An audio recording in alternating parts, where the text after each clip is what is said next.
Ohio Senator Sherrod Brown getting ready for the kickoff of his Dignity of Work tour next week. Yeah, the campaign will take him to Iowa and early primary states of New Hampshire, Nevada, and South Carolina as he decides whether to run for president. Now, News 5's John Kosick caught up with Brown today, and John, the senator has an advantage over many of his potential opponents. Yeah, Frank, success in running for president is in large part about the money you raise. In Sherrod Brown's case, he has a lot of support among those who give a little.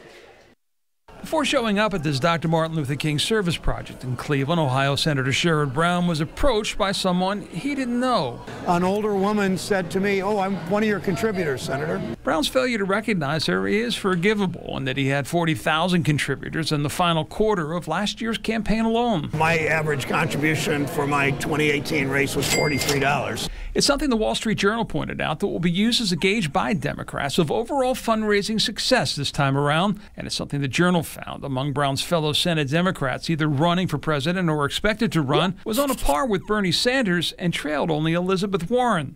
So if they both fuel a campaign, why are small checks more important than big checks? Because the small checks often represent something the big checks can't even buy: enthusiasm at the base, something that was lacking for Democrats in 2016. But will that Ohio enthusiasm repeat itself outside Buckeye State borders? Brown believes it will. The dignity of work is about a physical therapist in Concord, New Hampshire, and a construction worker in Las Vegas. It really speaks to the broad numbers of people in this country. But is Brown concerned that taking time to assess a run while others are getting in the race will hurt him when it comes to the hiring of key personnel in those early states? He says no. Connie and I are not going to let anybody else's schedule dictate what we do. More power to them. While Brown has not hired a campaign staff per se, he has reportedly enlisted the services of organizers in Iowa and New Hampshire with ties to the Sanders and Clinton campaigns, respectively, to help set up those stops in those states in the coming weeks.